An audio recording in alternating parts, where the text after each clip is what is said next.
નમસ્કાર વિદ્યાર્થી મિત્રો, આપણે પ્રકરણ 6 ઉષ્માગતિશાસ્ત્રની શરૂઆત કરી અને ગયા વખતે આપણે પહેલા જ વિડીયોમાં ઉષ્માગતિશાસ્ત્રમાં વપરાતા કેટલાક પર્યાયો પૈકીનો સૌથી પહેલો એક શબ્દ પ્રણાલી, તેના વિશે સમજ્યા. પ્રણાલી કોને કહેવાય છે, પ્રણાલીના જુદા જુદા પ્રકાર, એ વિશે આપણે ભણી ગયા. હવે આપણે બીજા કેટલાક એવા પર્યાયો પણ જોઈએ જે ઉષ્માગતિશાસ્ત્રમાં વપરાતા હોય છે. આજે આપણે જોઈશું સૌથી પહેલો એક શબ્દ છે અવસ્થા વિધેય, અથવા તો તેને અવસ્થા ચલ પણ કહેવામાં આવે છે. વિદ્યાર્થી મિત્રો, અવસ્થા વિધેય અથવા અવસ્થા ચલ એટલે શું? તો પ્રણાલીના એવા કેટલાક ગુણધર્મો અથવા પ્રણાલીના ગુણધર્મોના જે મૂલ્ય ફક્ત પ્રણાલીની અવસ્થા પર આધાર રાખે છે, પરંતુ તે અવસ્થા પ્રાપ્ત કરવા માટેની પદ્ધતિ પર આધાર રાખતા નથી, તેને અવસ્થા વિધેય કહેવાય છે. ફરીથી કહું તો અવસ્થા વિધેય અથવા અવસ્થા ચલ એટલે શું? તો પ્રણાલીના ગુણધર્મોના જે મૂલ્યો ફક્ત પ્રણાલીની અવસ્થા પર આધાર રાખે છે, પરંતુ તે અવસ્થા પ્રાપ્ત કરવા માટેની પદ્ધતિ પર આધાર રાખતા નથી, તેને અવસ્થા વિધેય કહેવાય છે. ઉષ્માગતિકીય જે છે તેની અંદર અવસ્થાનું વર્ણન એને માપી શકાય તેવા ગુણધર્મથી દર્શાવી શકાય છે. એટલે કે એવા ગુણધર્મો કે જેને આપણે માપન કરી શકીએ, અને એવા કેટલાક ગુણધર્મો જે છે તે અવસ્થા વિધેય તરીકે ઓળખાતા હોય છે. દાખલા તરીકે વાયુ માટે વાત કરીએ તો વાયુની અવસ્થા તેનું દબાણ, કદ, તાપમાન અને એના જથ્થો વગેરેથી આપણે દર્શાવતા હોય છે. બરાબર? તો વાયુના જે દબાણ, કદ, તાપમાન, આ જે ગુણધર્મો છે, આ ગુણધર્મોના આ એક પ્રકારના અવસ્થા વિધેય કહેવાતા છે. કારણ કે દબાણ છે, કદ છે કે તાપમાન છે કે વાયુનો જથ્થો, એ એના મૂલ્ય પર જ આધાર રાખે છે. એ મૂલ્ય કેવી રીતે પ્રાપ્ત કર્યું છે આપણે એના પર આધાર રાખતા નથી. એટલે કે એ અવસ્થા પર આધાર રાખે છે. અવસ્થા કેવી રીતે પ્રાપ્ત કરી તેના પર આધાર રાખતા નથી. દાખલા તરીકે વાત કરું તો આપણે કોઈ પ્રણાલી છે એના અથવા એનું તાપમાન 25 ડિગ્રી સેન્ટીગ્રેડ કરવાનું છે. તો હવે 25 ડિગ્રી સેન્ટીગ્રેડ આ તાપમાનનો જથ્થો છે, બરાબર ને? આ તાપમાનનો આ જથ્થો એક અવસ્થા વિધેય કહેવાય છે. હવે તમે 25 ડિગ્રી સેન્ટીગ્રેડ તાપમાન કઈ રીતે લઈ જાઓ? ધારો કે તમે એને બર્નરથી ગરમ કરો અને 25 ડિગ્રી સેન્ટીગ્રેડ તાપમાન પ્રાપ્ત કરો, અથવા તમે ઇલેક્ટ્રિક કંઈક સપ્લાય આપીને એને હીટ કરીને એનું ટેમ્પરેચર 25 ડિગ્રી સેન્ટીગ્રેડ કરો. કેવી રીતે 25 ડિગ્રી સેન્ટીગ્રેડ તાપમાન તમે લાવ્યા છો એ રીત પર અથવા તે પદ્ધતિ પર આધાર રાખતું નથી. તાપમાન 25 ડિગ્રી સેન્ટીગ્રેડ છે એટલું જ ખાલી જરૂરી છે. તો આમ તાપમાન, દબાણ, કદ, આ બધા જ જે છે તે અવસ્થા વિધેય કહેવાતા હોય છે, કે જે ફક્ત પ્રણાલીની અવસ્થા પર આધાર રાખે છે, અવસ્થા પ્રાપ્ત કરવાની પદ્ધતિ પર આધાર રાખતા નથી. તો આ જે બધા છે, દબાણ છે, તાપમાન છે, કદ છે, પદાર્થનો જથ્થો છે, એ બધા જ અવસ્થા વિધેય કહેવાય છે. અને આ ઉપરાંત બીજા પણ કેટલાક અવસ્થા વિધેય છે, જેમ કે સ્થિતિજ ઉર્જા, પદાર્થની આંતરિક ઉર્જા. આંતરિક ઉર્જા શું છે તે આપણે હમણાં હવે જોઈશું. પદાર્થની એન્થાલ્પી, એ પણ ઉષ્માગતિશાસ્ત્રના પ્રકરણમાં જોઈશું. એન્ટ્રોપી, મુક્ત ઉર્જા, આ બધા જ જે છે તે અવસ્થા વિધેય છે. વિદ્યાર્થી મિત્રો, આ બીજા જે મેં તમને કીધા, એન્થાલ્પી, એન્ટ્રોપી, આંતરિક ઉર્જા, મુક્ત ઉર્જા, આ બધા જ ઉષ્માગતિશાસ્ત્રમાં આવતા પર્યાયો છે, જેના વિશે આપણે ધીમે ધીમે આગળ જોઈશું. તો આ બધા જ જે આપ્યા છે તે, અને ઉપરાંત આપણે જે જાણીએ છીએ તાપમાન, દબાણ, કદ, મોલ એટલે કે જથ્થો, આ અવસ્થા વિધેય છે. એટલે કે આ જે ગુણધર્મો છે એ એના મૂલ્ય પર આધાર રાખે છે. એ મૂલ્ય અથવા તે અવસ્થા કેવી રીતે પ્રાપ્ત કર્યું તે રસ્તા અથવા તો તેના પર આધાર રાખતું નથી.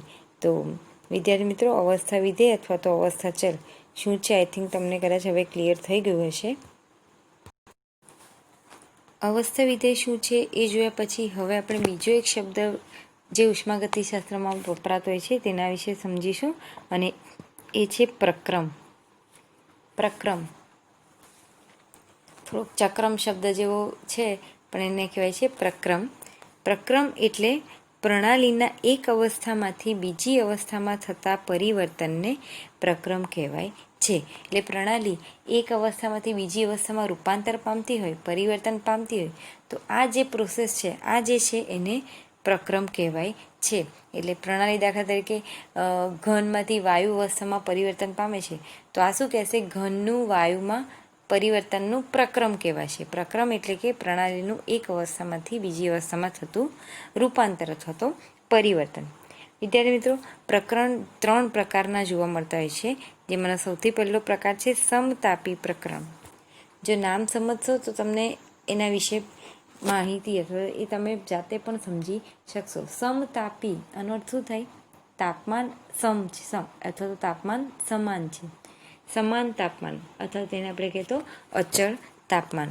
તો જે પ્રક્રમ દરમિયાન પ્રણાલીનું તાપમાન બદલાતું ન હોય, એટલે કે તાપમાન જે છે તે અચળ રહેતું હોય, તો તે પ્રક્રમને સમતાપી પ્રક્રમ કહેવાય છે.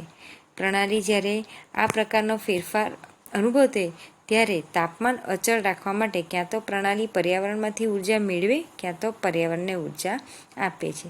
એટલે સમતાપી અવસ્થા એ માટે ક્યાં તો એ પર્યાવરણમાંથી ઉર્જા મેળવશે, ક્યાં તો એ પર્યાવરણમાં ઉર્જા ગુમાવશે અથવા તો મુક્ત કરશે. તો સમતાપી પ્રક્રમ એટલે હવે આ ઉષ્માગતિશાસ્ત્રમાં સીધા આવા શબ્દો જ આવશે કે સમતાપી પરિસ્થિતિમાં, એટલે તમારે સમજી જવાનું કે અહીંયા તાપમાન અચળ છે. બીજો પ્રકાર જોઈએ આપણે પ્રક્રમનો, એ છે સમદાબી પ્રક્રમ. સમતાપીમાં શું હતું? તાપમાન અચળ સમાન, બરાબર. સમદાબીમાં શું છે? દબાણ અચળ અથવા તો દબાણ જે છે તે કોન્સ્ટન્ટ રહેતું હોય છે. તો સમદાબી પ્રક્રમ એટલે જો પ્રણાલી વાયુરૂપ દ્રવ્ય ધરાવતી, દબાણ મોસ્ટલી વાયુરૂપ ઘટકોને સાથે સંકળાયેલું છે. તો જો પ્રણાલી વાયુરૂપ ઘટકો ધરાવતી હોય અને પ્રણાલીમાં થતા ફેરફાર દરમિયાન પ્રણાલીનું દબાણ અચળ રહેતું હોય તો તે પ્રક્રમને સમદાબી પ્રક્રમ કહેવાશે. એટલે જ્યારે જે પ્રક્રમ દરમિયાન દબાણ અચળ રહેતું હોય તો તેને સમદાબી પ્રક્રમ કહેવાશે, જેને આઇસોબેરિક પ્રોસેસ પણ કહેવાય છે. સમતાપી પ્રક્રમ જે છે તેને ઇંગ્લિશમાં આઇસોથર્મલ પ્રોસેસ કહેવાતું હોય છે. ને હવે આપણે ત્રીજું પ્રક્રમ જોઈશું. સમતાપી અને સમદાબી પ્રક્રમ પછી પ્રક્રમનો ત્રીજો પ્રકાર જોઈશું, તે છે સમોષ્મી પ્રક્રમ. સમોષ્મી એટલે કે જેમાં ઉષ્મા અથવા તો ઉર્જાનો જથ્થો અચળ રહેતો હોય તેને, જેને એડિયાબેટિક પ્રોસેસ પણ કહેવાય છે. તો જો પ્રણાલીમાં થતા ફેરફાર દરમિયાન પ્રણાલી ઉર્જા ગુમાવે નહીં અને મેળવે પણ નહીં, એટલે કે ઉર્જાનો જથ્થો જો અચળ રહેતો હોય અથવા તો ઉષ્માનો જથ્થો અચળ રહેતો હોય તો તેને સમોષ્મી પ્રક્રમ કહેવાય છે. તો વિદ્યાર્થી મિત્રો, પ્રક્રમ એટલે શું અને એના 3 પ્રકાર આ તમને 2 માર્ક્સમાં પૂછાઈ શકે અથવા 3 માર્ક્સમાં પૂછાય એવો ટોપિક છે, જે સહેલો જ છે. સમતાપી, સમદાબી અને સમોષ્મી પ્રક્રમ નામ પરથી તમે સીધી રીતે સમજી શકો છો. વિદ્યાર્થી મિત્રો, પ્રક્રમ શું છે એના પ્રકાર જોઈએ કે પછી નેક્સ્ટ ટોપિક હવે આપણે જોઈએ આંતરિક ઉર્જા. બહુ જ અગત્યનો ઉષ્માગતિશાસ્ત્રમાં વપરાતો શબ્દ પણ છે અને એનો બહુ જાણીતો પર્યાય છે આંતરિક ઉર્જા. આંતરિક ઉર્જા એ એક અવસ્થા વિધેય છે. હમણાં આપણે અવસ્થા વિધેય વિશે વાત કરી, તેમાં જોયું હતું કે આંતરિક ઉર્જાનો પણ એમાં ઉલ્લેખ કરેલો છે કે આંતરિક ઉર્જા એ અવસ્થા વિધેય છે. એટલે કે આંતરિક ઉર્જાના મૂલ્ય જે છે ને તે પદાર્થની અવસ્થા પર આધાર રાખે છે. એ અવસ્થા કેવી રીતે પ્રાપ્ત કર્યું છે એ માર્ગ પર અથવા તો એ પદ્ધતિ પર આધાર રાખતા નથી. તો વિદ્યાર્થી મિત્રો, આંતરિક ઉર્જા આપણે સૌથી પહેલાં એ સમજીશું કે આંતરિક ઉર્જા શું છે. એક રીતે નામ પરથી જો આપણે જોઈએ તો આંતરિક ઉર્જા એટલે કે પદાર્થની અંદર જ સમાયેલી ઇન્ટરનલ એનર્જી, બરાબર. પણ એક્ઝેક્ટલી આંતરિક ઉર્જા એટલે શું તો જોઈએ આપણે. રાસાયણિક પ્રણાલીમાં સંગ્રહાયેલી રાસાયણિક, વિદ્યુતીય, યાંત્રિકીય અથવા તો અન્ય કોઈપણ પ્રકારની ઉર્જાના સરવાળાને તેની આંતરિક ઉર્જા કહેવામાં આવે છે. એટલે ટૂંકમાં કહીએ તો પદાર્થમાં જે પણ જુદા જુદા પ્રકારની ઉર્જા સમાયેલી છે, પછી એ વિદ્યુત ઉર્જા હોય, રાસાયણિક ઉર્જા હોય, યાંત્રિક ઉર્જા હોય કે ગતિજ ઉર્જા હોય કે કોઈ પણ પ્રકારની ઉર્જા, તો પદાર્થની અંદર સમાયેલી આ દરેક પ્રકારની જે ઉર્જા છે એ બધા જ પ્રકારની ઉર્જાના સરવાળો એ તે પ્રણાલીની આંતરિક ઉર્જા કહેવાય છે. આંતરિક ઉર્જાની સંજ્ઞા કેપિટલ યુ છે, બરાબર. કદાચ તમે કોઈક જૂની બુકમાં જોશો તો આંતરિક ઉર્જા માટે કેપિટલ ઈ સંજ્ઞા પણ આપેલી છે, પણ હવેના નવા ટેક્સ્ટબુકને નવા એમાં આંતરિક ઉર્જાને યુ સંજ્ઞા વડે દર્શાવવામાં છે. વિદ્યાર્થી મિત્રો, આંતરિક ઉર્જા દરેક પદાર્થમાં અથવા પ્રણાલીમાં સંગ્રહાયેલી હોય જ છે. આંતરિક ઉર્જામાં ફેરફાર આપણે જુદી જુદી 3 રીતે કરી શકીએ. પહેલી રીત, પ્રણાલીમાં ઉષ્મા ઉમેરીને કે ઉષ્મા દૂર કરીને. એટલે ઉષ્મામાં ફેરફાર થાય તો પણ આંતરિક ઉર્જામાં ફેરફાર થતો હોય છે. એટલે કે ઉષ્મા જો આપણે એમાં ઉમેરીએ તો ઉષ્મા વધશે, દૂર કરીએ તો ઉષ્મા ઘટશે. એટલે પ્રણાલીમાં ઉષ્મા ઉમેરી કે દૂર કરીને આંતરિક ઉર્જાનો ફેરફાર કરી શકીએ છીએ. બીજું છે પ્રણાલી ઉપર કે પ્રણાલી દ્વારા કાર્ય કરીને. એટલે જો પ્રણાલી કોઈ કાર્ય કરે એટલે પ્રણાલી દ્વારા કહેવાય છે, અને પ્રણાલી ઉપર કંઈક કાર્ય થાય તો પણ આંતરિક ઉર્જાના મૂલ્યમાં ફેરફાર જોવા મળતો હોય છે. અને ત્રીજું છે પ્રણાલીમાં દ્રવ્ય ઉમેરી અથવા તો દૂર કરીને. એટલે કે કોઈ બીજો પદાર્થનો અથવા બીજા દ્રવ્યનો જથ્થો ઉમેરી કે પછી દૂર કરીને આંતરિક ઉર્જામાં ફેરફાર કરી શકાય છે. તો આંતરિક ઉર્જા કોને કહેવાય અને એમાં ફેરફાર કઈ કઈ રીતે કરી શકીએ એ તમે આટલી બાબત એમાં યાદ રાખજો.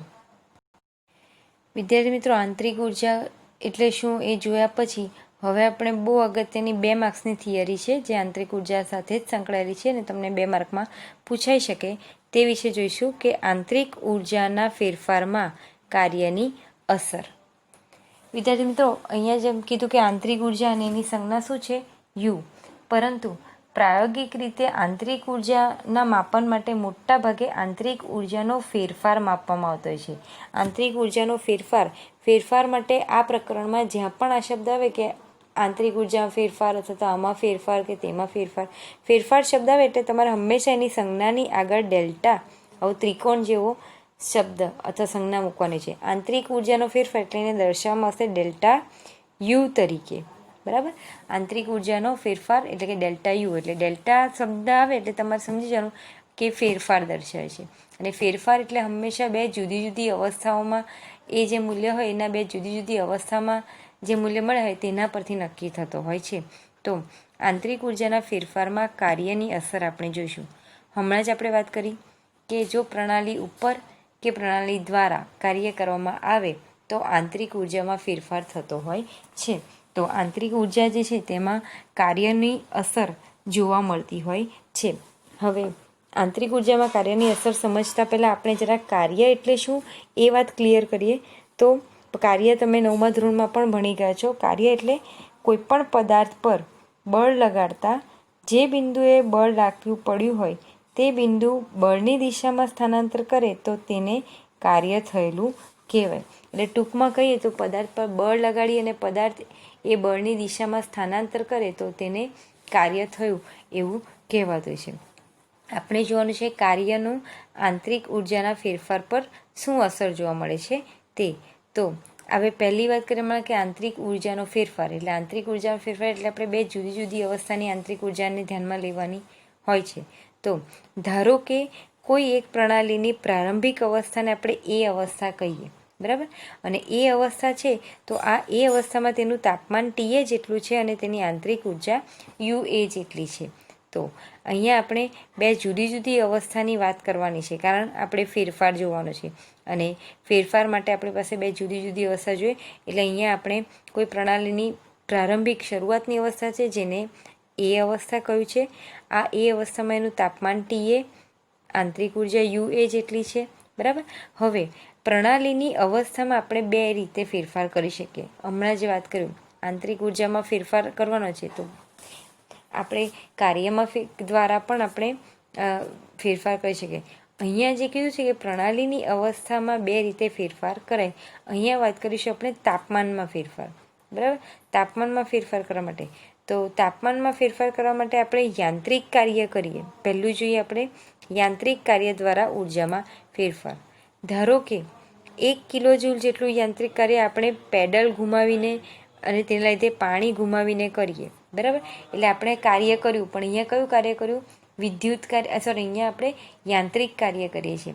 યાંત્રિક કાર્યમાં આપણે પેડલ ચલાવી અને પાણી ઘુમાવીએ છીએ અને આપણે 1 કિલોજૂલ જેટલું કાર્ય કરીએ છીએ. હવે શરૂઆતની અવસ્થામાં જેને આપણે એ અવસ્થા કીધી છે, તો ત્યારે તાપમાન ટીએ જેટલું હતું, એની આંતરિક ઉર્જા યુએ જેટલી હતી. હવે આપણે કાર્ય કર્યું, આપણે હમણાં જ વાત કરી, કાર્ય કરવામાં આવે પ્રણાલી ઉપર કે પ્રણાલી દ્વારા, તો આંતરિક ઉર્જામાં ફેરફાર થતો હોય છે. તો અહીંયા કાર્ય કર્યું છે આપણે, યાંત્રિક કાર્ય કર્યું છે, બરાબર. તો યાંત્રિક કાર્ય કર્યું છે તો પ્રણાલીની આંતરિક ઉર્જામાં ફેરફાર થશે. તો કાર્ય કરવાથી એ બીજી અવસ્થા પ્રાપ્ત કરશે, જેને બી અવસ્થા કહીશું, બરાબર. અને આ બી અવસ્થામાં એનું તાપમાન ટીબી અને એની આંતરિક ઉર્જા જે છે યુબી જેટલી હશે. અહીંયા એક વસ્તુ ધ્યાન રાખવાની કે હંમેશા અહીંયા ટીબી ગ્રેટર ધેન ટી, એટલે કે તાપમાનમાં વધારો કરવામાં આવ્યો છે. એટલે તાપમાનમાં ફેરફાર જે છે, એટલે તાપમાનનો ફેરફાર એટલે કે ડેલ્ટા ટી. તો તાપમાનનો ફેરફાર એટલે ટીબી માઇનસ ટીએ, જે વધારે હોય એમાંથી આપણે ઓછું બાદ કરીએ. તો તાપમાનમાં ફેરફાર એટલે એ અવસ્થાનું તાપમાન અને બી અવસ્થાનું તાપમાન. આપણી પાસે ટીએ અને ટીબી છે. ટીબીનું વેલ્યુ એટલે બી અવસ્થાનું તાપમાન વધારે છે, તો તાપમાનનો ફેરફાર એટલે ડેલ્ટા ટીની વેલ્યુ એ બી અવસ્થાના તાપમાનમાંથી એ અવસ્થાના તાપમાનને બાદ કરો તો તમને તાપમાનનો ફેરફાર મળે. એટલે delta T is equal to T B minus T A. તો હવે એવી જ રીતે આંતરિક ઉર્જામાં પણ ફેરફાર થવાનો. તો શરૂઆતની આંતરિક ઉર્જા યુ એ હતી, પછીની આંતરિક ઉર્જા યુબી. તો આંતરિક ઉર્જામાં જે ફેરફાર છે, આ આંતરિક ઉર્જાનો ફેરફાર એ થશે ડેલ્ટા યુ, જે યુબી માઇનસ યુએ કરીને દર્શાવી શકે. એટલે કે બી અવસ્થાનું આંતરિક ઉર્જા માઇનસ એ અવસ્થાની આંતરિક ઉર્જા. તો અહીંયા આપણે જોયું કે અહીંયા પ્રણાલીના તાપમાનમાં આપણે ફેરફાર કરીએ છીએ, અને આ તાપમાનનો ફેરફાર આપણે યાંત્રિક કાર્ય કરીને આપણે ફેરફાર કરીએ છીએ. અહીંયા ઉર્જામાં ફેરફાર, ઉર્જા એટલે કે તાપમાનમાં ફેરફાર. યાંત્રિક કાર્ય દ્વારા આપણે અત્યારે ઉર્જામાં ફેરફાર કર્યો, એનું તાપમાન ટીએમાંથી ટીબી કર્યું અને આપણને ડેલ્ટા ટીબીની વેલ્યુ ડેલ્ટા ટીની વેલ્યુ મળી ગઈ છે. અહીંયા કાર્ય કર્યું છે આપણે યાંત્રિક કાર્ય. હવે આપણે બીજી પરિસ્થિતિ જોઈએ. આપણે પ્રણાલીની ઉર્જામાં જ ફેરફાર કરવાનો છે, પણ હવે આપણે પ્રણાલીની ઉર્જામાં ફેરફાર જે કરીશું એ વિદ્યુત કાર્ય દ્વારા ઉર્જામાં ફેરફાર કરીશું. તો હવે આપણે બીજી પદ્ધતિ લઈએ, વિદ્યુત કાર્ય દ્વારા ઉર્જામાં ફેરફાર. તો વિદ્યુત કાર્ય કરવા માટે અહીંયા આપણે 1 કિલો જૂલ જેટલું વિદ્યુત કાર્ય કરવાનું છે, અને આ વિદ્યુત કાર્ય કરવા માટે કોઈ રાસાયણિક દ્રાવણ હોય, એસિડ કે એવું કોઈ પણ રાસાયણિક દ્રાવણ, તો એની અંદર ડૂબાડેલા ધાતુના સળિયાની મદદથી તાપમાનમાં ફેરફાર કરતા આવે છે. એટલે શરૂઆતનું તાપમાન આપણી પાસે ટીએ હતું. હવે રાસાયણિક કાર્ય પ્રક્રિયા થઈ છે, અહીંયા વિદ્યુત ધ્રુવો મૂકીને, ધાતુના સળિયા એટલે કે વિદ્યુત ધ્રુવ જ કહેવાય. તો વિદ્યુત ધ્રુવો મૂકી અને અહીંયા રાસાયણિક પ્રક્રિયા થઈ, એટલે કે અહીંયા જે કાર્ય થયું તે વિદ્યુત કાર્ય કહેવાશે. તો વિદ્યુત કાર્ય દ્વારા આપણે અહીંયા પ્રણાલીની અવસ્થા બદલીએ છીએ, તો આ અવસ્થાનું તાપમાન એટલે કે ટીબી, ટીએ કરતાં ટીબીની મૂલ્ય તાપમાન ઊંચું જ છે. એટલે અહીંયા પણ ડેલ્ટા ટી એટલે કે ટીબી માઇનસ ટીએ, બી અવસ્થાની જે તાપમાન છે જે વધારે છે એમાંથી એ અવસ્થાનું તાપમાન બાદ કરીએ તો આપણને તાપમાનનો ફેરફાર મળે. વિદ્યાર્થી મિત્રો, આ બધા પ્રયોગ હતા, તેમાં વૈજ્ઞાનિક જેપી જૂલ નામના વૈજ્ઞાનિકે દર્શાવ્યું કે પ્રણાલી ઉપર આપેલા જથ્થાનું કાર્ય કરવામાં આવે છે, જેમાં કોઈ પણ રીત હોય તો પણ અવસ્થામાં સમાન ફેરફાર થાય છે. જેમ હમણાં આપણે વાત કરી કે આપણે પ્રણાલીનું તાપમાન ટીએમાંથી ટીબી કર્યું, ડેલ્ટા ટીની વેલ્યુ આપણને મળે છે, બરાબર. કાર્ય કર્યું તો આપણને ઉર્જામાં ફેરફાર થતો જોવા મળ્યો, પણ કાર્ય તમે યાંત્રિક કાર્ય કરો કે વિદ્યુત કાર્ય કરો, તમને ડેલ્ટા ટીની વેલ્યુ તો સરખી જ મળવાની છે, બરાબર. એટલે એનો અર્થ શું થયો કે આ જે તાપમાન છે એ અવસ્થા પર આધાર રાખે છે, અવસ્થા પ્રાપ્ત કરવાની પદ્ધતિ પર આધાર રાખતું નથી.